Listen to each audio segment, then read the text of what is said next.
peran OJK dan BI dalam pengawasan pengembangan fintech. Jadi OJK dan BI ini berperan sebagai regulator di Indonesia dan tanggung jawabnya itu berbeda tapi saling melengkapi.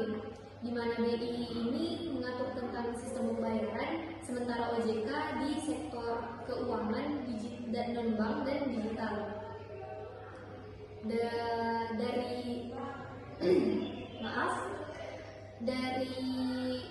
Karena OJK dan BI ini saling melengkapi, maka mereka ini membentuk lembaga pendukung inovasi seperti OJK Infinity dan BI Fintech Office gitu. Oke, so dibahas tadi mengenai OJK dan BI.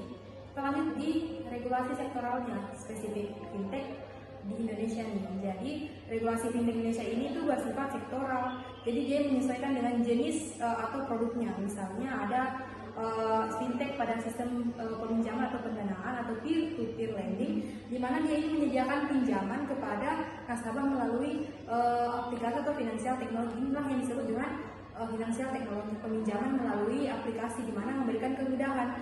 Kemudian ada e-money, sistem pembayaran, di mana seperti kita tahu bahwa semakin berkembangnya zaman dibutuhkan itu sistem pembayaran yang cepat dan tentunya efektif dan efisien. Kemudian ada securities crowdfunding, ini itu berfokus pada peminjaman pada usaha kecil atau UMKM. Jadi peminjamannya itu berfokus pada usaha-usaha kecil. Terus ada digital banking, ini pembayaran melalui digital. Ini sudah banyak sekali dilakukan pada bank-bank di Indonesia menggunakan digital banking. Terus ada agregator keuangan, terus juga ada insurtech yang dimana dia ini berfokus pada asuransi di finansial teknologi. Jadi sudah bahas nih masalah regulasinya, sektoralnya. Terus kita pindah pada kebijakan nasional inklusi keuangan dan transformasi digital. Mungkin bisa dijelaskan nih Fiona, bagaimana sih, apa sih yang dimaksud dengan hal tersebut? Baik, jadi kebijakan nasional kebijakan nasional inklusi keuangan ini ada beberapa strategi. Yang pertama itu strategi nasional keuangan inklusif atau SNKI.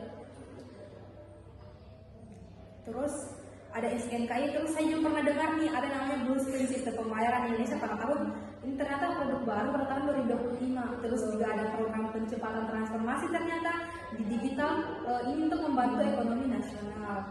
Sudah masalah kebijakan nasionalnya, terus kita pasti ada nih tantangan yang timbul akibat dari perkembangan finansial teknologi. Tapi kita kali ini khususnya di Indonesia dulu. Mungkin bisa jelaskan nih teman-teman bagaimana tantangan yang dihadapi finansial teknologi khususnya di Indonesia. Jadi tantangan regulasi di Indonesia ini, yang pertama itu keterbatasan kapasitas pengawasan. Yang kedua itu tumpang tindih kewenangan antar otoritas. Yang ketiga itu finansial teknologi ilegal dan penipuan. Kemudian ada perlindungan konsumen dan privasi data, dan perkembangan teknologi seperti kripto, AI, dan embedded finance. Jadi itu tuh tantangan secara garis besar itu yang sering muncul dalam perkembangan finansial teknologi. Tapi ini juga merupakan masalah yang sering kita hadapi di Indonesia.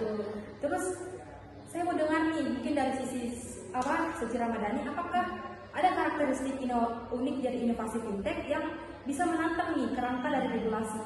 Nah, yang pertama itu ada 4 poin yang dibahas. Yang pertama ada kecepatan perubahan teknologi. Kemudian yang kedua itu ada disrupsi model bisnis dan disintermediasi. Yang ketiga ada batas sektor yang kabur atau konvergensi sektor. Dan terakhir itu ada globalisasi digital. Oke, jadi kan tadi sudah dibahas nih masalah tantangan regulasi khususnya di Indonesia. Tapi mungkin kita akan pindah ke poin yang lebih besar, di mana tantangan utama yang dihadapi dalam regulasi fintech. Mungkin bisa dijelaskan teman-teman? Baik, untuk tantangan utama dalam regulasi fintech ini, yaitu yang pertama ada ketertinggalan regulasi dari laju inovasi, kemudian ada fragmentasi otoritas dan jurisdiction gap, kemudian ada ketidakpastian hukum dan arbitrase regulasi, kemudian ada juga keterbatasan sumber daya dan literasi teknologi regulator, dan terakhir ada juga perlindungan konsumen dan manajemen risiko baru. Oke, kan sudah beberapa poin ini dibahas, pasti ada respon regulator terhadap dari finansial teknologi.